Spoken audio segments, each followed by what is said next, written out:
예. 이사야 53장 7절입니다. 이사야 53장 7절. 오늘 도살장으로 향하는 어린 양같이. 예. 이사야 53장 7절. 같이 읽습니다. 그는 학대를 당하고 고난을 당하여서도 자기 입을 열지 아니하였으며 도살장으로 향하는 어린 양같이 끌려가며 털 깎는 자 앞에서 잠잠한 양같이 자기 입을 열지 아니하는도다. 예. 주님께서 예. 도살장으로 향하는 어린 양같이 끌려가며 털 깎는 자 앞에서 잠잠한 양같이. 주님께서 끌려갔다. 끌려갔다. 주님께서 이제 겟세마네에서 체포되셔서 끌려가셨는데 끌려가며 털 깎는 자 앞에 잠잠한 양같이. 같이 해서 두 개 나오는데 양같이죠. 한마디로 양같이, 어린 양같이. 잠깐 기도합니다. 위대하시고 거룩하신 주 하나님 감사합니다. 하나님께서 은혜 주셔서 이 시간 주의 말씀을 선포할 때 주의 영으로 충만케 하시고 주의 말씀과 영이 함께 성리 함께 저희 속에 임하도록 해주시옵소서. 저희 귀로 들리는 모든 말씀이 마음에도 전달되도록 도와주시고 종의 입술을 주장해 주시고 말씀을 분명하고 좀 정확하게 있는 그대로 잘 전달하도록 도와주시고 또 하나님 그냥 사람의 말로 들리지 아니하고 하나님의 말씀으로 들릴수록 해주시고 아버지 종의 모든 부정한 것들 모든 부정의 불 제거하시고 깨끗하게 주의 말씀만이 참 그 순수한 주의 말씀만이 쏟아져 나가도록 인도해 주시옵소서. 사랑하는 아버지 하나님, 저희들은 연약하고 아무것도 아닙니다. 그러나 주님께서 우리를 위해서 오셔서 참으로 양같이 도살장으로 향하는 어린 양같이 끌려가신 잠잠한 양같이 그 말씀을 오늘 배우고자 합니다. 아버지 하나님, 주님께서 우리를 위해서 무엇이 되셨고 또 무엇을 하셨는지 늘 저희가 그것을 묵상하기를 원하고 그 말씀으로 인해서 저희가 풍성해지기를 원합니다. 강건해지기를 간구합니다. 감사드리며 주의 손 기도합니다. 아멘. 예. 오늘 우리가 공부할 본문은 7절입니다. 7절. 그는 학대를 당하였고 고난을 당하여서도 자기 입을 열지 아니하였으며 도살장으로 향하는 어린 양같이 끌려가며 털 깎는 자 앞에서 잠잠한 양같이 자기 입을 열지 아니하는도다. 성경은 하나님을 나의 목자, 우리의 목자, 이스라엘의 목자라고 합니다. 여러분 가장 유명한 구절이지 시편 23편 1절. 주는 나의 목자시니 내게 부족함이 없으리로다. 주는 뭐죠? 목자다. 주님 목자고 우리가 양이죠. 그런데 목자이신 분께서 양이 될 수 있습니까? 목자면 목자고 양이면 양이죠. 성경은 그런데 목자이신 분께서 주는 나의 목자시니 했는데 지금 양같이 했단 말이죠. 예수님은 자신을 선한 목자로 하셨습니다. 그리고 그분은 하나님의 어린 양이라고 합니다. 예수님은 선한 목자시고 양들의 목자시고 큰 목자시고 혼의 감독의 목자시죠. 목자들의 목자, 목자장이라고 돼 있고요. chief priest, chief 이게 뭐냐? 우리말로 이제 그걸 이제 장으로 번역했어요. chief. 그러니까 chief pastor, chief shepherd. 그러면 이제 그 목자장. 근데 목자이신 분, 주는 나의 목자이신, 주는 목자이신데 또 주님 스스로 그 목자라고 하셨어요. 그런데 그분은 뭐라 불리죠? 하나님의 어린 양이다. 목자가 어떻게 양이냐 이거죠. 어떻게 목자이면서 동시에 양이 될 수 있고 양이 어떻게 목자가 될 수 있느냐는 거죠. 성경은 어린 양의 비, 어린 양의 생명책, 어린 양의 노래, 어린 양의 혼인잔치 등 어린 양은 주 예수님을 지칭하는 이름이고 타이틀입니다. 되게 계시로는 엄청나게 예시로는 예수라는 이름보다 그냥 어린 양이라고 더 많이 나오죠. 예수님의 왕자 이러지 않고 어린 양의 왕자 이러죠. 예수님의 생명책 아니죠. 어린 양의 생명책. 어린 양으로 다 나와요. 응? 어린 양의 피라고 그러지 예수님의 피 그러지 않습니다. 어린 양의 피지. 어린 양의 피, 어린 양의 생명책, 어린 양의 노래, 어린 양의 왕자, 어린 양의 뭐 항상 어린 양이에요. 어린 양의 혼인잔치. 어린 양은 주 예수님의 타이틀이고 이름이단 말이죠. 예수로서는 참 하나님이시면서 동시에 참 사람이십니다. 예수님은 하나님의 아들이시는데 또 사람의 아들입니다. 예수님 모든 것의 창조주이시면서 그분은 창조물의 처음 난 자십니다. 그분은 생명이신데 죽으셨습니다. 골로새 1장 15절에 그분께서는 보이지 아니하는 하나님 형상이시고 모든 창조물의 처음 난 자시니 하나님 형상이신데 보이지 않는 하나님 형상이시라는데 그리고 뒤에는 또 모든 창조물의 처음 난 자니 있죠. 이게 완전히 그 자체 모습이란 말이죠. 주 예수님의 이런 두 가지 완전히 상반되는 세상적으로 말하면 모순되는 상반되는 또는 모순되는 어떤 이런 특성으로 인해서 성경의 어떤 부분은 서로 앞뒤가 맞지 않는다. 그 어떤 부분은 해석이 어렵게 느껴집니다. 그래서 많이들이 어느 한 가지를 더 강조하거나 예수님의 신격만 강조하고 인성을 좀 약화시키고 반면 예수님의 인성을 엄청나게 강조하면 신격이 약화되는 어느 한 가지를 특정 진리를 더 강조하거나 더 크게 강조함으로써 주장함으로써 성경 해석이나 교리적 차이를 보입니다. 그건 하나를 너무 강조하고 하나를 약화시키면 이단 소리 듣게 되는 거죠. 주님 두 가지 특성을 갖고 있는데 하나님 아들이신 것도 맞는데 사람의 아들도 맞단 말이죠. 하나님 목자이신 것도 맞는데 양인 것도 맞아요.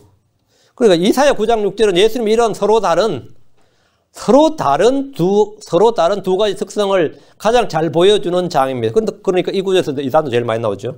자, 이사야 9장 6절. 이는 한 아이가 우리에게 태어났고 한 아들을 우리에게 주셨는데 그의 어깨는 정권이 놓이고 그의 이름은 올라오시니 조언자, 강하신 하나님, 영존하는 아버지, 평화의 통치자랄 것이기 때문이라. 앞에 보면 한 아이라 그랬어요. 한 아들이라 그랬다고. 근데 뒤에는 뭐라고요? 아들인데 하나님 아버지, 강하신 하나님, 영존 아버지. 이 구절은 메시아 예언 구절도 가장 유명합니다. 예수님은 한 아들로 태어났단 말이에요. 근데 그의 이름은 뭐라고요? 강하신 하나님, 영존한 아버지 이랬단 말이에요. 한 아이와 강하신 하나님. 이게 맞이 들어가요?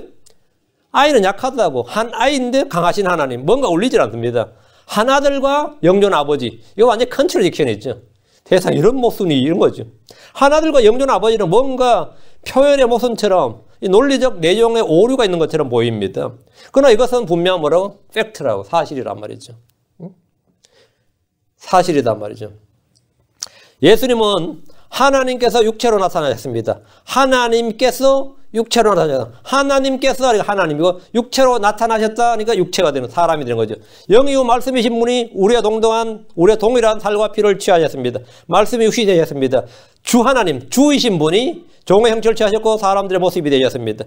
빌립보 2장 7절에 스스로 무명한 자가 되어서 자기 위에 종의 형체를 취하시고 사람들의 모습이 되셨으며 이것이 경건의 신비입니다. 예수님은 거룩하시고 공의로운 심판자이신데 죄인처럼 심판을 받으셨습니다. 그분은 모든 육체의 하나님이시고 주이신데 종으로 섬기셨습니다. 모든 심판을 담당하시는 심판자이시며 동시에 우리의 변호자십니다. 말이 돼요? 재판장이 변호사라 그러면 돼요? 나의 변호사가 판사라 그러면 이거는 이런 황당한 재판이 없는 거죠. 응? 나의 변호사가 나의 판사라고, 나의 판사가 이미 나의 변호사라고 하면 어떨 것 같아요? 말이 안 되는 거지. 말이 안 된다고. 근데 성경은 말이 된단 말이지. 여러분이 법정에다 갔는데 내가 나의 변호사가 나를 재판하는 판사라면 만세 부르죠. 이거 완전 만세 부르지. 그 재판 하나만 합니다. 예수님은 시작과 끝마침이십니다. 처음이요 나중입니다. 두 가지 상반된 이런 속성, 특징이 주 예수님 안에서는 늘 하나입니다. 주 예수님은 목자이시면서 또한 양입니다. 먼저 목자이신 하나님에 대해 살펴보겠습니다. 이사야 4장 1절. 그분께서는 목자같이 양떼를 먹이시고 어린 양들을 자기 팔로 모아 품에 안아 옮기시며 어린 것들과 함께하는 어미들을 부드럽게 인도하시려다. 그분께서는 목자같이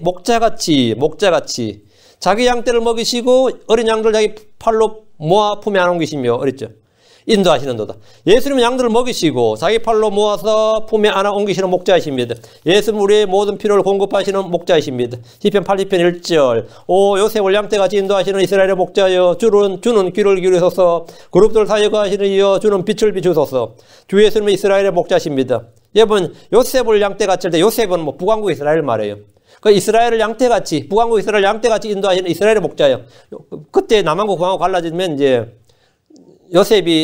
요셉이고 밑에는 저거예요. 오 요셉을 양떼같이 인도하신 이스라엘 목자여 주는 귀를 기울여서.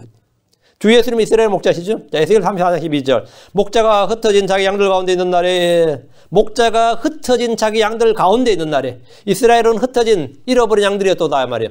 그 목자가 흩어진 양들 가운데 있었다. 예수님의 초림이죠. 물론 재림 때도 마찬가지예요. 대환란 때 흩어져 있었죠. 주님 오셔서 모으는데 목자가 흩어진 자기 양들 가운데 있는 날에 자기 양떼를 찾는 같이 내가 내 양들을 찾아 구름이 끼고 누운 날에 하면 주의 날 재림의 날이죠. 양들이 흩어져 지내는 모든 곳에서 그들을 건져내리라. 그 주님 자신이 목자라 이 말이에요. 주님은 양들을 찾고 또 찾는 목자십니다. 그들을 모으시고 인도하시는 목자시, 그들을 먹이고 감독하는 목자입니다. 예수님은 양들을 찾아서 그들을 건져내시는 목자십니다. 예수님은 선한 목자이십니다. 나는 선한 목자니라. 선한 목자는 양들을 위해 자기 생명을 주거니와. 주님은 선한 목자시다. 선한 목자는 양들을 위해서 자기 생명을 주는 목자. 그걸 선한 목자라면 성경에서 말하는 선한 목자. 굿 셰퍼드는 뭐냐? 양들을 위해서 자기 생명을 주는 목자를 선한 목자라고 합니다. 세상에 양들을 위해 자기 생명을 내주는 목자가 있습니까? 양들을 왜 키워요? 털 깎고 젖 짜고 잡아먹고 그렇게 키우는 거지. 그걸 위해서. 그래서 양들 위해 자기 생명을 내놓겠다고 양을 치는 목자는 없단 말이죠. 그런 목자는 있을 수가 없어요. 예수님께서는 양들 위해 자기 생명을 내놓는 목자다.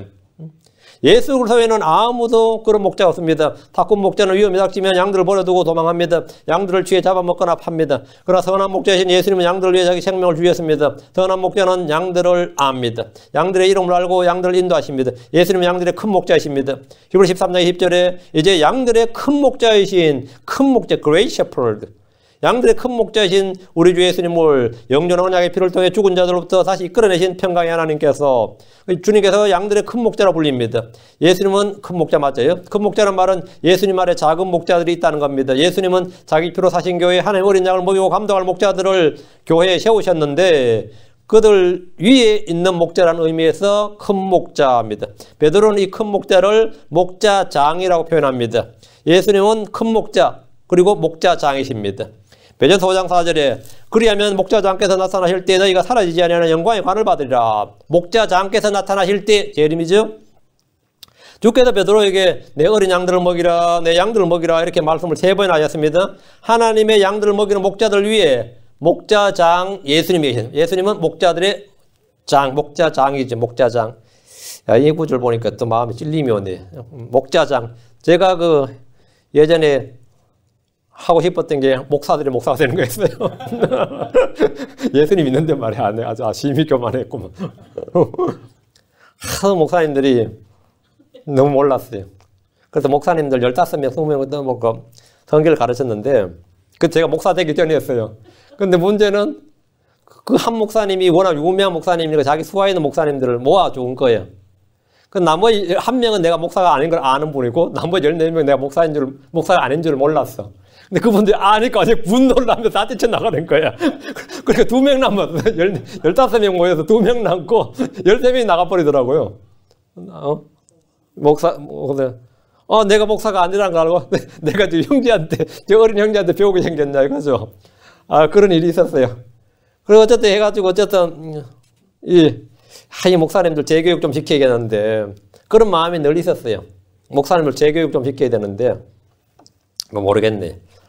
하도 목사님들 헛소리를 많이 하시니까. 근데 이제 목사님 재교육은 내가 시키는 게 아니라 주님께서 하셔야 되겠네. 목자장 예수님, 큰 목자였단 말이에요. 예수님께서 혼의 목자요 감독이십니다. 베전서 2장 25절에 너희가 전에는 길 잃은 양 같았으나 지금 너희 혼의 목자요 감독이신 분이라 돌아왔느니라. 너희가 전에는 길 잃은 양 같았으나 지금은 너희 혼의 목자요 감독이십니다. 예수님이 혼의 목자고 감독이십니다. 제가 뉴저지에 갔을 때 이제 그 뉴저지 형제들 이제 다 모아서 뉴저지 한인회관에서 집회를 했어요.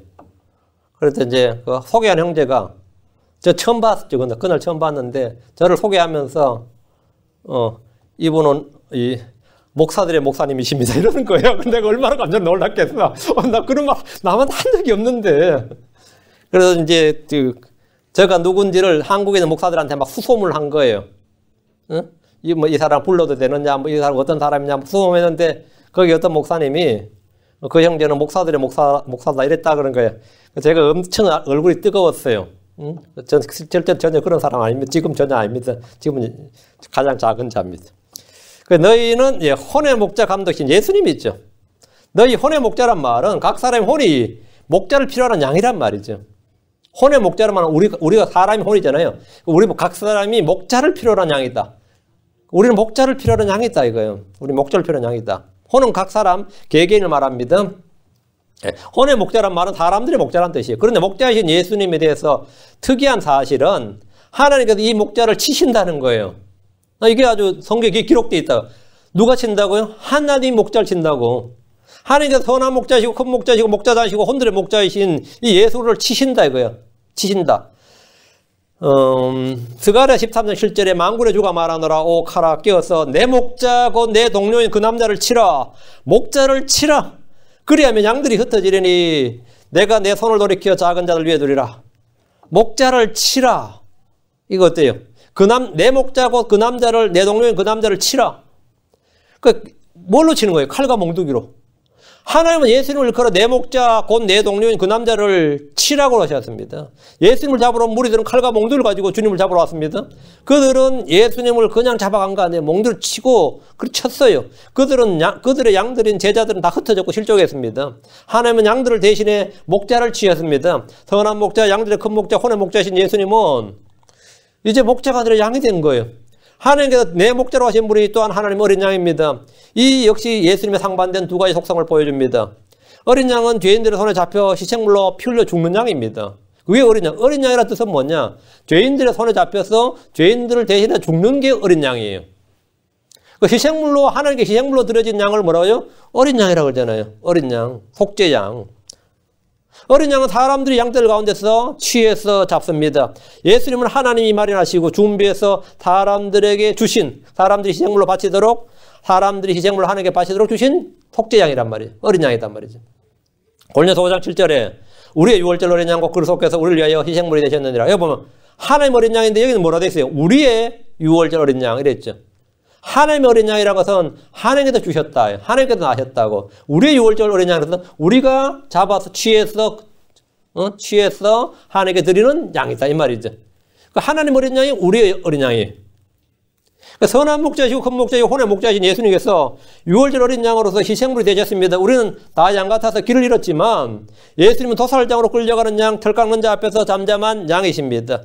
침례인 요한은 예수를 보고 세상 죄를 제거하시는 하나님 어린 양을 보라 했고 또 하나님 어린 양을 보라 이렇게 선포했습니다. 요한은 그분이 침례인 요한은 그분이 예수님 이사야 53장에 나오는 도살장으로 향하는 양, 도살장으로 향하는 어린 양, 털 깎는 자 앞에서 잠잠한 어린 양의 정체를 밝히신 거예요. 이 이사야 53장에 나오는 이 양이 바로 예수님입니다. 보라 세상 죄를 제거하는 어린 양이로다. 이렇게 선포한 거죠. 그리고 이 이사야, 대언자 이사야가 말한 이 어린 양이 누구냐 하면 이 어린 양의 정체, 이 아이덴티티. 예수님의 그 신원이 뭐냐. 여기다. 그분이다 말이죠. 그 빌립도 바로 이 구절을 가지고, 그분이 누구냐. 그가 누구냐 이럴 때 예수님이다 이거죠. 예수님이다. 그 어린 양의 정체가 바로 예수님인 걸 밝혔다. 선포했다. 자, 본문을 봅니다. 이사야 53장 7절 한 절입니다. 그는 학대를 당하였고 고난을 당하여서도 자기 입을 열지 아니하였으며 도살장으로 향한 어린 양같이 끌려가며 털 깎는 자 앞에서 잠잠한 양같이 자기 입을 열지 아니하는도다. 대언자 이사야는 이 땅에서 사람의 아들 오실 때에 오셔서 사람 아들 오실 하나님에 대해서 보고하고 있습니다. 실제는 두 가지를 말하는데 그는 학대를 당하였고 고난을 당하였도다. 누가 예수를 학대한 겁니까? 오늘날도 여전히 다양한 곳에 학대가 있습니다. 곳곳에 학대가 있어요. 아동학대가 있고 가정학대가 있고 인종차별에 따른 학대가 있고 경제적 학대가 있습니다. 성적 학대가 있고 동물학대도 있습니다. 예수님은 무엇으로 학대를 당한 겁니까? 민족이나 언어나 성별이나 인종에 따른 차별이나 학대를 받지 않았을 겁니다. 그럼 무슨 학대를 받은 겁니까? 종교 문제였습니다. 예수님은 종교 문제였어요. 세상 종교, 사람들의 종교로 무장한 이들이 하나님으로부터 난 그리스도를 학대한 겁니다. 그 세상 종교, 사람들의 종교가 하나님의 종교를 학대한 거예요. 한마디로 말하면 가인의 종교가 아벨의 종교를 학대한 겁니다. 종교 문제였어요. 가인이 아벨을 미워해서 죽인 것처럼 가인이 아벨의 부나 학력이나 인격을 미워한 거 아니에요. 가인과 아벨의 문제는 딱 하나였습니다. 하나님께 받아들여야 의롭게 되냐 안 되느냐예요. 하나님의 은혜냐 자기 은혜입니다. 세상 종교냐 하나님의 종교냐 이거예요. 가인이 아벨을 미워해서 죽였다 이거예요. 요셉의 형제들이 요셉을 미워해서 죽이려 했죠. 물론 요셉을 안 죽이고 팔아먹었지만 인신매매를 팔아먹었지만 그랬던 것처럼 사람들은 예수님을 미워했습니다. 왜? 모든 원인이 뭐죠? 요셉은 다른 형제들이 왜 요셉을 미워한 거예요? 요셉이 하나님의 계시를 받는 거예요. 요셉이 하나님의 계시를 받아서 그들 앞에 선포한 겁니다. 다른 이유가 없어요. 그게 제일 결정타였어요. 물론 아버지가 야곱이 엄청 사랑했다 그것도 있지만 핵심적인 건 뭐냐예요. 하나님의 계시를 요셉이 받는 거예요. 요셉이. 그게 제일 큰 문제였단 말이죠. 그래서 미워했고 죽이려 했습니다. 백성들이 모세를 미워했던 것처럼 다윗을 미워했던 것처럼 죄인들은 의로운 예수님을 미워했습니다. 이유는 간단합니다. 모두 다 종교 문제였습니다. 하나님의 하나님의 말씀이에요. 자기들의 행위는 악한데 예수님은 그분은 선하셨기 때문입니다. 자기들은 죄 가운데 태어났는데 그분은 죄 없이 나셨고 죄 없이 사셨습니다. 모두 우리는 땅에서 났는데 그분은 하늘에서 나셨기 때문입니다. 그게 문제였습니다. 예수님은 태어나셨을 때부터 심한 차별과 배척과 학대를 받았습니다. 학대를 받았다. 학대를 당했습니다. 이거 엄청난 학대였어요. 예루살렘의 헤롯은 어린아이인 예수님을 죽이기 위해서 베들레헴으로 군대를 보냈고 2살 이하의 아이들을 다 죽였습니다. 엄청난 학대였습니다. 공생을 시작하실 때 고향 사람들이 고향인 나사렛 사람들의 학대를 받았습니다. 고향 사람들은 야, 우리 고향에서 드디어 큰 대언자가 하나 났도다. 위대한 랍비가 났도다. 그러지 않았습니다. 그가 전하는 말씀을 들었을 때 분노했습니다. 어디서 이런 지혜와 능력이 나타나는가 하면서 놀랍도다 하고 죽이려고 그랬어요. 그분을 그 도시의 높은 낭떠러지로 밀어내서 죽이려 했습니다. 유대의 종교 지도자들은 계속해서 다양한 방식으로 예수님을 시험하고 죽이려 했습니다. 십자가의 순환은 유대인들이 이방인이었던 빌라도와 헤롯의 힘을 합쳐가지고 헤롯과 힘을 합쳐서 예수님을 학대했던 사건입니다. 예수님은 학대를 당했습니다. 우리가 뭐 학대 당할 때 뭐 남편에게 학대 당한다, 아버지에게 학대 당한다, 뭐 그런 거 있죠. 누구에게 뭐 회사에서 뭐 학대를 당한다면 뭐 엄청난 학대를 당하는 입장, 피해자 입장은 사실은 경험해 보지 못하면 몰라요. 우리 지금 캘리포니아 사니까 별거 없는데 제가 어떤 형제 그러더라고. 자기가 이민을 오레곤주로 가서 전교에 에이시언이 자기 한 명밖에 없었는데 야, 자기는 학교가 공포였다고요. 수업 시간에 학교가 공포였다 이거예요. 애들이 얼마나 괴롭히고 놀리고 하는지 맨날 눈 찍고 이러면서 놀린다 이거예요. 그러다가 대학을 캘리포니아로 왔는데, LA로 왔는데, 고기가 물을 만난 것 같았다, 자기가.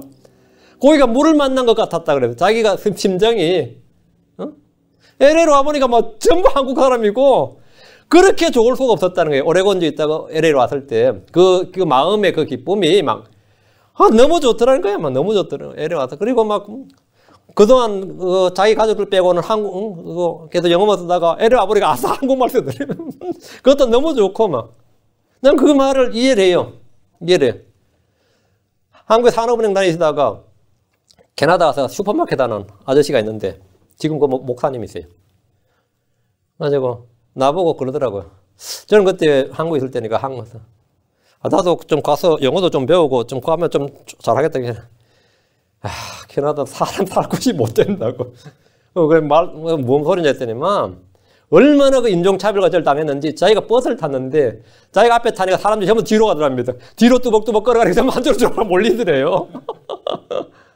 근데 자기가 얼굴이 벌개지면서 뭐 어쩔 줄을 몰랐다는 거예요. 전부 다 저쪽으로, 자기 이쪽에 가면 사람들이 마치 전염병자가 온 것처럼 막 피하는데, 그 버스 안에서, 자기가 완전히 그 황당스러움은 말도 못했다 이거예요. 그 당황스러움은 말도 못합니다. 말도 못한다 그래요. 그것도 뭐 캐나다 저 근거도 아니고 토론토야. 토론토 다 한국 사람 많은 곳이에요. 토론토는 뭐 LA나 비슷한 곳, 토론토나 밴쿠버는 뉴욕과 여기처럼 코리안이 굉장히 많은 곳입니다. 근데도 그렇게 그거는 자기가 좀 옛날이죠. 일찍 가셨으니까. 그 이야기 하시는데, 뭐 좀 와닿더라고요. 그 인종차별이 장난이 아니구나. 인종차별이 장난이 아니구나. 근데 예수님은 피부 색깔로는 뭐 괜찮았습니다. 언어로도 괜찮았어요. 다 문제 없는데, 뭐였느냐 이거예요. 학대 뭘로 받았냐. 종교 문제였죠. 예수님이 받은 학대는 것은 엄청났습니다. 엄청났어요. 동네 사람들도 자기를 죽이려고 그래요. 동네 사람들도. 자기 고향 사람들도. 자기를 지지한 자가 아무도 없었어요. 근데 성경에 따르면 주께서는 어떤 분이냐면 학대받는 자의 피난처라고 되어 있어요. 시편 9편 9절에 주께서는 또한 학대받는 자의 피난처가 되시며 고난의 때의 피난처가 되시로다. 그 주님이 쉘터가 된다 이거예요. 주님은 학대받는 자의 피난처예요. 주께서는 학대받는 자를 재판하시는 분입니다. 시편 18절에 아버지 없는 자와 학대받는 자를 위해 재판하사 땅에 속한 사람이 다시는 학대하지 못하게 하시리이다. 이렇게. 그게 주 하나님입니다. 주님 율법을 통해서 학대하지 말라 이렇게 명하셨습니다. 그런 주께서 이 땅에 오셔서 사람들, 자기 백성들, 자기 형제들이 학대를 받으신 겁니다. 여러분 학대를 받으신 적이 있습니까? 하갈은 자기 주인 사라에게 학대를 받았습니다. 야곱은 라반에게 학대를 받았고 요셉은 형제들에게 학대를 받았고 이집트에서 학대를 받았습니다. 이스라엘 민족은 이집트에서 종살을 하면서 온갖 학대를 받았습니다. 불법과 죄로 타락한 이스라엘은 수없이 많은 학대를 받았습니다. 그냥 수없이 많은 학대를 받았어요. 예수님은 사람이 겪을 수 있는 극한의 고통과 모든 고난을 다 당하셨습니다. 주님은 학대가 뭔지 압니다. 고통이 뭔지를 알아요. 그분은 사람들에게 멸시를 당했습니다. 멸시 당해보셨어요? 누가 나에게 침을 뱉었다 어떻게 생각하세요? 멸시 많이 당하죠. 제가 마켓 가서 두리번두리번 거리면요. 조심해야 돼요. 이놈 뭐 훔치러 온 놈인가 생각한다고. 그나마 여기는 에이시언이가 많은 곳이라 그나마 나은 것이 그나마. 응? 근데 그나마 나아요. 그 시간이 나서 제가 백인 할아버지한테 접근해서 복음을 전했더니만 이 뭐야 이거 이런 왜 나한테 복음 전한 거 이 표정이야. 근데 그 표정이 뭐냐면 야 내가 얼마나 없이 보였으면 이런 놈까지 나한테 접근하나 이런 표정이야. 말을 하는데 그래서 제가 오히려 미안하더라고요. 제가 오히려 미안하고. 예? 그 사람 멸시합니다. 에이시아는 멸시예요. 에이시아 멸시예요. 그것도 말까지 버벅대면 더 멸시당합니다. 근데 예수님께서 멸시당하셨다고 그분은 사람들의 거부되었습니다. 그분은 사람들에게 슬픔을 당했어요. 그건 슬픔의 사람이죠. 그분은 슬픔의 사람이다. 그분은 고통을 잘 아십니다. 고통을 잘 안다는 말 그만큼 고통을 많이 당하셨고 겪으셨다 이 말입니다. 고통을 잘 아는 자다 이 말은 뭐죠? 고통을 많이 당했고 많이 겪었다 이거예요. 그분 우리의 고통을 짊어지신 분이에요. 그분 우리의 슬픔을 담당하셨습니다. 그분 우리의 불보로 매를 맞으셨습니다. 그분은 채찍을 맞았습니다. 그분 우리의 범법들로 부상을 당했습니다. 부상당했다는 말은 부상이라는 것은 기본적으로 전쟁 용어예요. 전쟁에서 무기에 상처를 입는 게 부상입니다. 예수님께서 창에 찔리시고 뭐에 찔리다 부상이란 말이죠. 그분 우리의 화평을 위해 징벌을 받았습니다. 그분 우리의 고침을 받도록 하기 위해서 채찍에 맞았습니다. 우리는 주 예수님이 이 땅에서 사람으로서 당했던 학대와 고난에서 분명하게 알고 있습니다. 이는 성경을 통해 성경이 분명하게 선포하고 있기 때문입니다. 다시 7절입니다.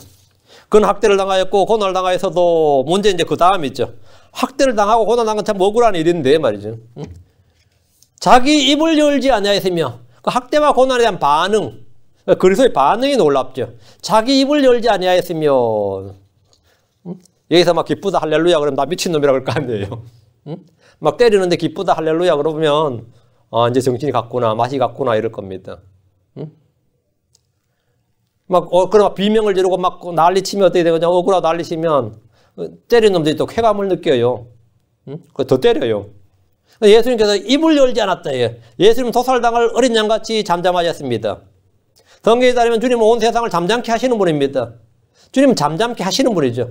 주께서 잠잠하라 명하시면 아무도 그분 앞에서 입을 열지 못하며 혀를 놀리지 못해요.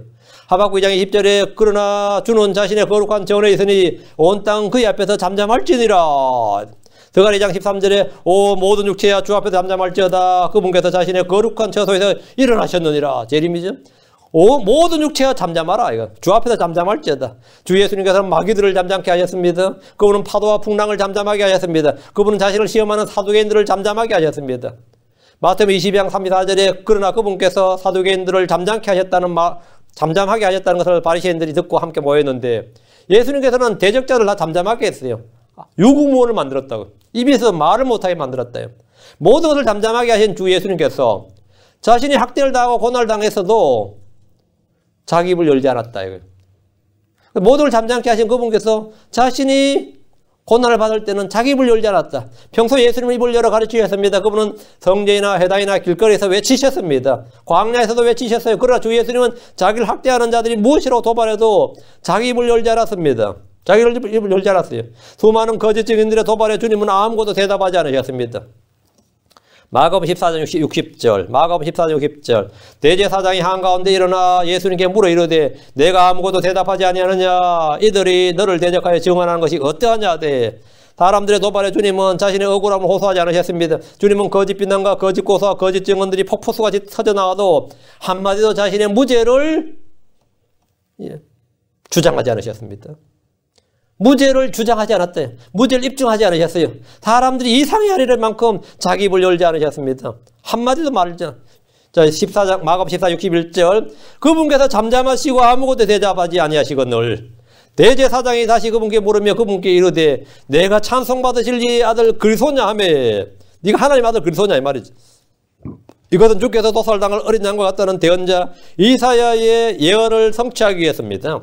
그분께서 잠잠하시고 아무 대답도 하지 아니하시거든. 이것이 뭐죠? 도살당할 어린 양, 털 깎는 자 앞에서 잠잠한 어린 양이에요. 그래서 입을 열지 않는 거예요.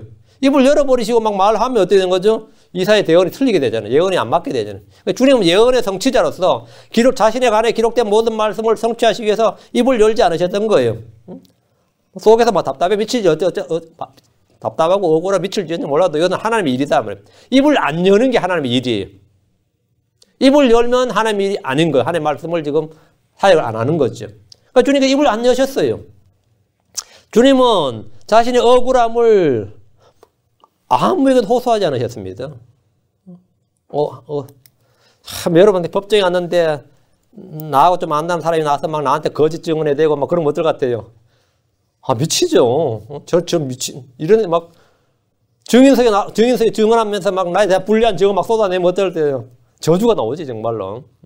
저주가 나오죠. 주님을 향한 거짓 증언은 너무 많았습니다. 거짓 증인이 너무 많았어요. 진짜 폭포수처럼 쏟아져 나왔어요. 근데 잠잠했다. 아무 대답도 하지 않았대요. 빌라도의 재판에서도 대제사장 집에서 그랬고, 이번엔 빌라도한테 갔었죠. 빌라도의 재판에서 주님은 동일한 반응을 보이셨습니다. 말씀 27장 13절에 수제사장들과 장로들의 고소를 당하실 때에는 아무것도 대답하지 아니하시니라. 이에 빌라도가 그분께 이르되 그들이 너를 대적하려고 얼마나 많은 것을 증언하는지 내가 듣지 못하느냐. 빌라도 재판장 빌라도가 답답한 거예요. 그들이 너를 대적하려고 얼마나 많은 것을 증언하는지 내가 듣지 못하는지 네 귀가 없느냐 못 듣느냐 왜 가만히 있느냐 이 말이에요. 아무것도 대답하지 아니하시니라. 네가 지금 못 듣냐 이거. 귀머거리냐 왜 이러냐 이거지. 왜 반응이 없냐 이거예요. 빌라도 앞에서도 주님은 아무런 답변을 하지 않으셨습니다. 그분은 어린 양이다. 어린 양은 덜 깎는 자 앞에서 어린 양, 도살당한 어린 양은 잠잠합니다. 그러니까 주님이 어린 양이 맞다는 거죠. 보통 사람들은 누구나 재판에서 자기의 불리한 증언이나 거짓 증언이나 모함 등이 나오면 적극적으로 아니라고 방어하고 억울함을 호소합니다. 난리 나는 거죠. 그래서 소나 개나 돼지는 자기 죽을 때 되면 발을 빗대고 막 버티고 막 고함지로 난리 난다고. 우리도 죽을 때 양인지 손지 개인지 들통 나겠구나. 잠잠 어린 양같이. 이거 대단한 거예요. 잠잠거린 양같이. 오히려 막 주변에서 막 옆에서 막 이대로 가면 안 된다고 막 이대로 가면 안 된다고 막 울고 자식들 울고 재산 어디 있어요 그러고 막 그러죠. 자식들이 죽어가는 사람 옆에서 막 재산 어디 있어요 그러고 막 이대로 가시면 안 된다 그러고 말씀하시고 가셔야 된다 그러고 난리가 나. 많아요 그런 케이스. 예. 근데 주님께서 아무 대답이 없으셨어요. 빌라도 이상한 거예요. 니 못 듣느냐 귀가 없느냐고. 왜 가만히 있냐고. 헤롯의 법제에서도 마찬가지입니다. 헤롯이 예수를 봤어요. 누가복음 23장 8절 9절에 헤롯이 예수를 보고 크게 반가워하니 이는 그가 그분에 대해 많은 것들을 들었으므로 오랫동안 그분을 보기를 원하였고 또 그분께서 행하시는 어떤 기적을 보려고 바랐기 때문이라. 그때에 그가 많은 말로 그분께 물으라. 그분께서는 아무것도 그에게 대답하지 아니하시라니. 그때 그가 많은 말로 그분께 물으나 그분께서 아무것도 그에게 대답하지 한마디도 안 했어요. 헤롯이 열받아요 안 받아요? 자기는 기뻐하고 반가워했는데 예수님을 보고 크게 기뻐하고 반가워했단 말이지. 왜 반가워했어요? 자기 앞에서 기적 좀 해보라고. 표적과 기적 좀 보여달라고. 야 드디어 예수님을 직접 여기까지 왔구나 말이죠. 예수님 마술사로 아는 거예요. 마술사로. 다시 7절입니다. 어쨌든 예수님은 대제사장과 앉아있으나 빌라도 앞에서나 헤롯 앞에서나 아무 말도 안 했다 이거예요. 다시 7절. 그는 학대를 당하였고 고난을 당하여서도 자기 입을 열지 아니하였으며 주께서 자기 입을 열지 않았다는 것은 맞대응을 하지 않았다 이 말입니다. 베드로전서 2장 22절 23절이 이 말씀에 대한 정확한 해석입니다. 베드로전서 2장 22절 23절 그분께서는 죄를 짓지 아니하시고 입에 교활함도 없으시며 욕을 당하시되 맞대 욕하지 아니하시고 고난을 당하시되 위협하지 아니하시며 오직 의롭게 심판하시는 분에게 자신을 맡기시고. 여기 보면 대응 방법이 나오죠. 욕을 당하시되 맞대어 욕하지 아니하시고 고난을 당하시되 위협하지 아니하시며. 주님은 학대를 당할 때 뭐라고? 고난을 당할 때 이 자기 입을 열지 않았다 그랬죠. 똑같은 거죠. 자기 입을 열지 않았다고 주님은 욕도 하지 않았고 위협하지도 않았다. 3일 뒤에 보자 뭐 그런 거 안 하세요. 3일 뒤에 부활한다. 지금 날 이렇게 했다가 4일 뒤에 어떡하려고 그러냐 뭐. 주님께서 이렇게 그런 게 없어졌다고. 아무 맞대응을 안 하나님께 그 예수님은 자신이 당하는 모든 학대와 고난과 슬픔과 고통에 대해서 아무런 맞대응을 하지 않으시고 하나님께 자신을 맡기겠습니다. 십자가 위에서도 사람의 학대는 계속되겠습니다. 현재 못 박혔으면 그만 놔두지. 못 박혔는데도 네가 하나님 아들이거든 내려와보라 우리를 믿게 하라 그러고 자기나 구원하라 그러고 뭐 난리가 아닌 거예요. 그분을 보고 비웃는 자들이 있었고 십자가에서 내려오라는 이들도 있었습니다. 창으로 찌르는 자도 있었습니다. 그러나 그분은 그분들을 향해서 단 한마디도 입을 열지 않았습니다. 예수님은 그때 하나님께 기도했습니다. 사람들을 향해서 입을 연 게 아니라 하나님을 향해서 엘리 엘리 라마 사박다니. 그게 이제 그게 또 사람들이 야 엘리야 부른다 그러고 또 이러죠. 엘리야 부른다 그러고 뭐 이랬어요. 그분은 그들 향해 한마디도 입을 열지 않았다. 예수님은 하나님께 기도했을 뿐입니다.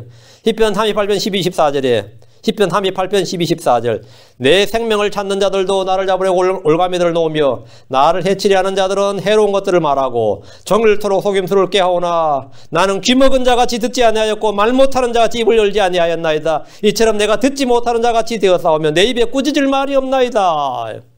이게 바로 정확히 바로 이 예언이에요. 나는 귀먹은 자같이 듣지 아니하였고 말 못하는 자같이 입을 열지 아니하였나이다. 이처럼 내가 듣지도 못하는 자같이 되어싸우며 내 입에 꾸짖을 말이 없나이다. 한마디 안 하셨어. 그래서 예수님이 어떤 경우에도 자기 입을 열지 않았는지를 지금 보십시오. 학대와 고난을 당할 때입니다. 극심하게 당할 때요. 거짓 비난과 고소와 모함과 이런 걸 막 거짓 증인들이 막 증언을 쏟아낼 때입니다. 그분은 귀먹은 자같이 듣지 않았습니다. 그분은 말 못하는 자같이 입을 열지 않았습니다. 저는 크리스천이 된 후에 단 한 번도 이렇게 살아본 적이 없습니다. 어리석은 자들과 말싸움을 했고 논쟁을 했고 격렬한 비난을 했고 뭐 나는 싸움을 걸으면 마다하지 않는다. 이게 나는 전투를 두려워하지 않는다. 전쟁을 이기는 길은 피하는 게 아니라 싸워서 압도적인 무력으로 이겨야 그게 평화다. 저는 항상 그 논조가 압도적인 화력으로 그들을 이제 잠잠케 시켜버려야지. 괜히 뭐 나만 중심되는 거다 말이에요. 그 논리적으로 밀리지 않고 압도하려고 애를 썼습니다. 그래서 상대를 바보로 만들기 전까지 내 혼에 안식이 없어요. 상대를 바보 머저리로 만들기 전까지 내 혼에 안식이 없어요. 그럼 상대가 바보로 자기 인정해요? 격렬하게 비난하고 그건 양은 아니었던 거야. 그것도 목사인 건 맞는데 하나님 우리 양이 아니어도 막 격렬하게 저항을 하는 거예요. 그럼 더 패는 거예요. 어디 저항을 해야 하고 두 손 들 때까지 그 혼의 안식이 이게 얼마나 헛된 일입니까? 참 제가 얼마나 그동안 헛짓을 했는지 참 죄스럽다 그죠? 여러분 그러지 말라고 우리 목사도 저런데 뭐 이러지 말고 그러지 말고 예 회개하고 예 이제 제 잠잠 주님께 맡기라 이 말입니다. 저도 참 쓸데없는 짓 참 많이 했어요. 다시 7절입니다. 도살장으로 향한 어린 양같이 끌려가며 털 깎는 자 앞에서 잠잠한 양같이 자기 입을 열지 아니하는도다. 하나님의 그리 속아 도살장으로 향하는 어린 양같이 끌려갔습니다. 그분은 겟세마네 동산에서 대제사장의 관저로 끌려갔고 빌라도와 헤롯에게 끌려갔습니다. 큰 목자이시고 목자장이신 분께서 죄인들의 손에 끌려다닌 겁니다. 사람들이 그분을 잡은 것은 죽이기 위해서입니다. 그분을 잡은 것은 그냥 뭐 조사해보자가 아니라 처음부터 죽이려고 잡았어요. 그건 어린 양이기 때문에 어린 양은 죽이기 위해 잡는 겁니다. 그분 우리의 유월절 어린 양이기 때문에 사람들은 유월절이 되기 전에 그분을 잡았고 그분을 죽였습니다. 물론 그들은 그 사실을 알지 못한 채 그렇게 했지만 이 모든 일은 성경에 기록된 대로 하나님 계획하시고 작정하신 뜻대로 일어난 일입니다. 예수님은 털 깎는 자 앞에서 잠잠한 양같이 자기 입을 열지 않았습니다. 어린 양은 사람들이 속죄 헌물로 끌려가고 도살당한 것은 에덴의 동산에서부터 있었던 일입니다. 범죄한 아담을 위해 주님은 그날 짐승을 잡아서 그 피를 흘리고 가죽으로 옷을 입혀주셨는데 그냥 짐승으로만 나오지 그 짐승이 누군지는 무엇인지는 창세기 기록 안 돼 있어요. 근데 그게 어린 양이었다는 것은 뭐 말할 필요도 없는 거죠. 그건 뭐 두말하면 잔소리죠. 아벨은 어린 양을 잡아서 헌물을 드림으로 의롭게 되었습니다. 어린 양에 대한 가장 분명한 예언의 말씀이 창세기 22장 7절 8절이에요. 창세기 22장 7절 8절은 대언자 아브라함이 자기 아들에게 한 말인데 너무나 유명한 구절입니다. 이삭이 자기 아버지 아브라함에게 말하 이르되 내 아버지여 하니 그가 이르되 내 아들아 내가 여기 있노라 하며 그가 이르되 불과 나무를 오시거니와 번제 헌물로 쓸 어린 양은 어디에 있나이까? 여기 중요한 말. 번제 헌물로 쓸 어린 양. 예. 번제 헌물로 쓸 어린 양. 여기 중요합니다. 이 for란 단어를 어떻게 해석해야 되느냐가 나와요. 위하여가 아니다. 용도. 번제 헌물로 쓸 어린 양. 여기 언더라인 딱 하시고. For a lamb for a burnt offering. A lamb for a burnt offering. 이게 뭐냐면 번제 헌물용 어린 양. 여기 한 단어나 같아요. 여기 한 어구라고. 한 어구. 요걸 딱 기억해 놓으시고. 그 물었어요. 번제물로 지금 아버지 아브라함하고 함께 모리아 산으로 번제물 들어가는데 번제 헌물로 쓸 어린 양, 번제 헌물 용도로 쓸 어린 양은 헌물용 양이 어디 있냐? 어디 있느냐? 이래 물었어요. 이삭은 불가나무는 있는데 이 번제 헌물로 쓸 어린 양이 없단 말이에요. 아버지도 없고 종들도 지금 안 갖고 왔어요. 자기도 지금 나무와 칼은 갖고 왔는데 불은 가져가는데 뭐가 없어요? 예, 양이 없다 이거예요. 그때 아브라함이 대답이 아브라함이 이르되 내 아들아 여기요. 번제 헌물로 쓸 어린 양은 하나님께서 자신을 위하여 예비하시려 하고 이처럼 그 두 사람이 함께 가서 God will provide himself a lamb for a burnt offering. God will provide himself. himself가 object, 목적어입니다. God himself가 아니고 God will provide himself예요. God himself will provide a lamb이 아니고 a lamb이 object가 아니에요. God will provide himself. 하나님께서 자기 자신을 provide 하시리라. 제공하시리라. 뭘로? A lamb for a burnt offering. 번제 헌물용 어린 양으로. 하나님께서 자기 자신을 뭐라고요? 번제 헌물용 어린 양으로 제공하시리라. So they went both of them together. 그리하여 그들이 함께 둘이 함께 뭐라? 갔더라. 이 구절은 정확히 뭐냐면 하나님께서 자신을 번제용 어린 양으로 마련하시리라 합니다. 금정력은 자신을 위하여 이랬는데 위하여가 아니고 God will provide himself. himself 자신을 위하여 이건 말이 안 돼. for himself가 아니에요. God will 뭐라고요? provide himself입니다. 잘 이거 자신을 위하여라고 하면서 번역하면 안 되고 개역성경은 차라리 오히려 좀 나아요. 그건 재기용법으로 친이라고 번역했죠. 예, 친이. 개역은 이제 himself 앞으로 당긴 거죠. God himself로 당긴 거죠. 하나님께서 친히 provide, 그리고 램을 목적으로 잡은 거죠. 개역은 친이라고 번역했는데 대언자 아브라함이 어린 양 예수 그리스도에 관해 말한 계시를 완전히 없애버리고 말았습니다. 아브라함은 모리아산에 가면 하나님께서 어린 양 한 마리를 번제용 어린 양 한 마리를 준비해 놓으실 것이다. 이렇게 알고 간 게 아닙니다. 그 말 한 거 아니에요. 번제용 양은 누구예요? 이삭이에요. 아브라함이 알고 있는 양은 누구죠? 번제용 제물은 아들 이삭이라고. 그런데 모리아산에 가면 양이 있다고 생각한 게 아니라고 전혀. 자기 아들 이삭을 번제물로 들여갔는데 자기 아들 번제물로 드리면 하나님께서 그 아들을 살리실 걸로 믿었어요. 아브라함은. 왜? 내 아들, 내 씨라고 해서 내 씨는 자기 아들이 이삭이고 이삭, 내 씨 안에서 했으니까 이삭이 죽어버리고 아들 자식이 못 놓으면 뭐 된 거죠? 주님 말씀이 성립이 안 되잖아요. 그 이삭을 지금 바쳐도 이삭을 다시 부활시킬 것이라 믿었고, 그건 히브리서에 이미 기록되어 있습니다. 그 이 아브라함 믿음이 대단했던 거죠. 근데 부활의 신앙이 완전히 있었던 거고. 그런데 이제 아브라함에 가서 이제 잡으려고 했어요.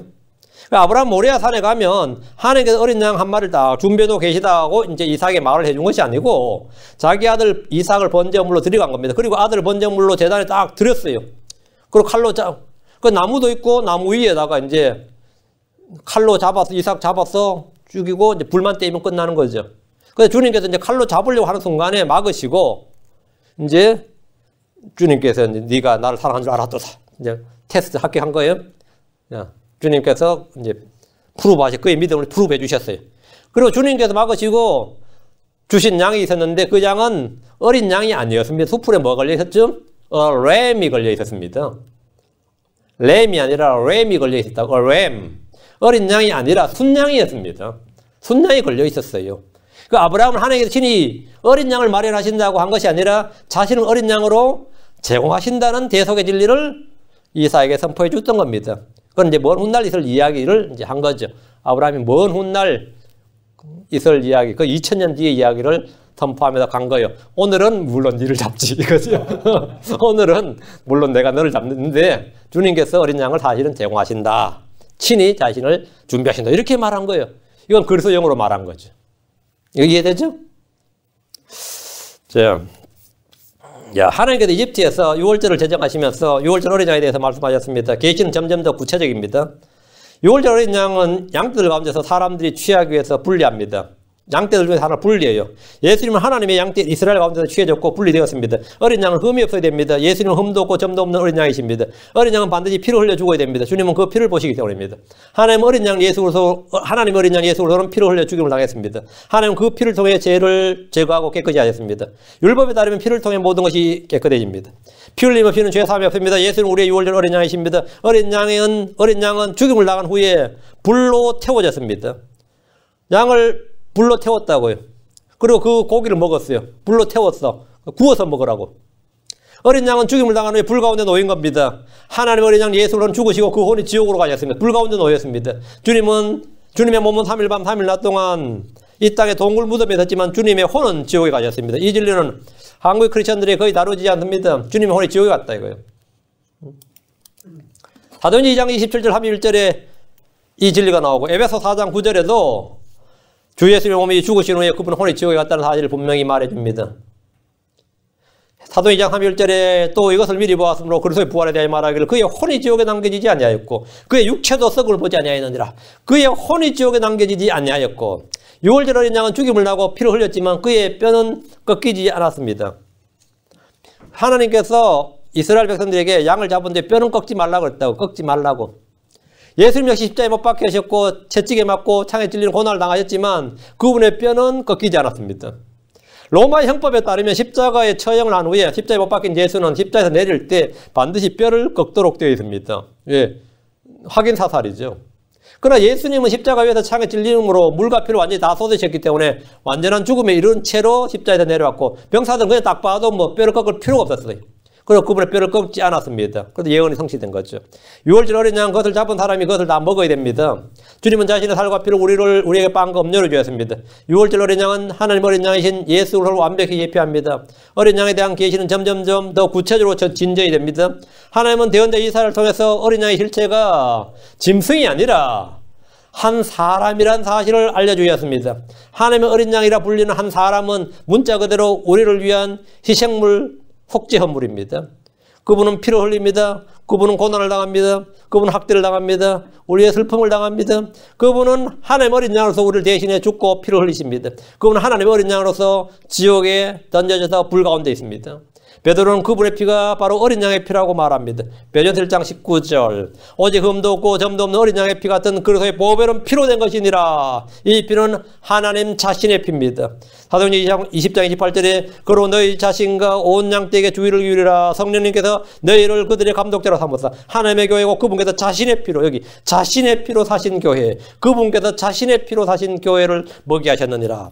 어린 양은 이 땅에서 사람이 되신 예수님에 관한 적용된 것이 아닙니다. 부활하셔서 하늘에 오르사 하나님의 보호자 우편에 계신 그 주 예수님의 이름 타이틀이 어린 양입니다. 우리는 계시록에서 어린 양의 실체와 본체를 봅니다. 계시록 5장 6절 또 내가 보니 보라 왕자와 내 짐승이 한가운데와 장로들이 한가운데 전에 죽임을 당한 것 같은 어린 양이 서 계시더라. 전에 죽임을 당한 것 같은 어린 양께서 서 계시더라. 예수님께서 예수를 딱 봤는데 그분이 뭐래? 부활해서 영광을 받은 예수님은 육체를 입은 예수님과 너무 달랐어요. 그런데 죽임 당한 것은 알 수 있겠더라 이거지.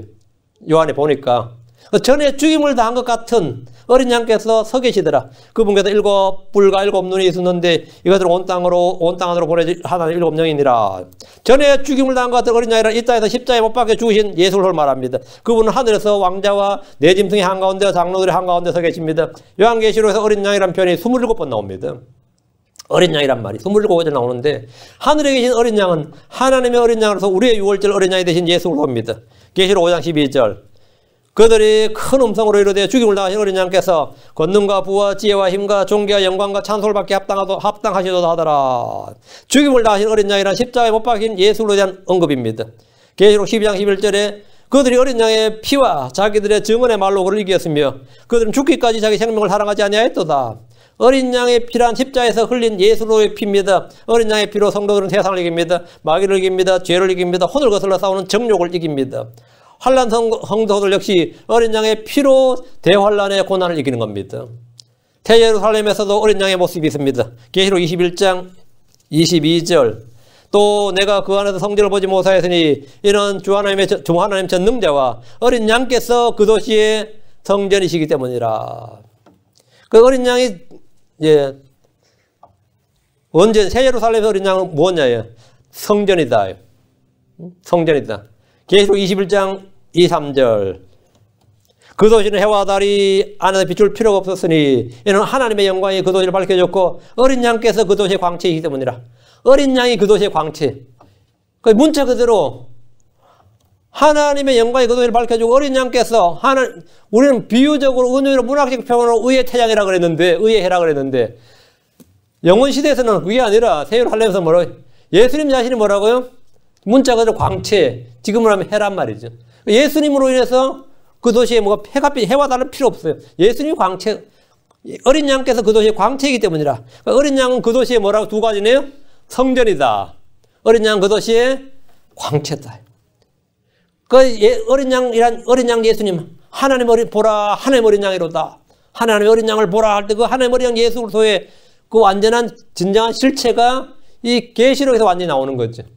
계시록 실제 나오는데 그 어린 양께서 육신을 입으셨을 때 하나님 어린 양, 우리의 유월절 어린 양으로서 하나님께 드려졌고 우리를 위해 드려진 그 이야기입니다. 도살장으로 향하는 어린 양같이, 그 도살장으로 향하는 어린 양같이 끌려가며 털 깎는 자 앞에서 잠잠한 양같이.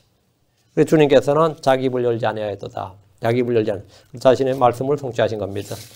예, 오늘 여기까지 7절까지 하고 다음 시간에 8절 하겠습니다. 기도합니다. 위대하시고 거룩한 주하나님 감사합니다. 하나님께서 이 시간 선포한 말씀들을 제가 마음에 잘 받고 잘 기억하고 헛되이 믿지 않게 하시고 마음에서 흘려나가지 않게 하시고 또 말씀을 마음에서 빼앗기지 않도록 하시고 은혜를 더 많이 베풀어 주셔서 주님께서 우리를 위해서 하신 일과 우리를 위해서 되신 모든 일들을 깊이 기억하고 잘 묵상하고 이것을 또 이 말씀을 가지고 살아갈 수 있도록 은혜 베풀어 주시옵소서. 아버지 하나님 선포된 말씀이 늘 신선한 기름 부음과 함께 저에게 강력하게 임하게 하여 주시옵소서. 말씀이 더 힘있게 또 아버지의 말씀이 더 영감있게 더 경이롭게 더 은혜롭게 선포될 수 있도록 복을 주시옵소서. 감사드리며 주의 성기도합니다.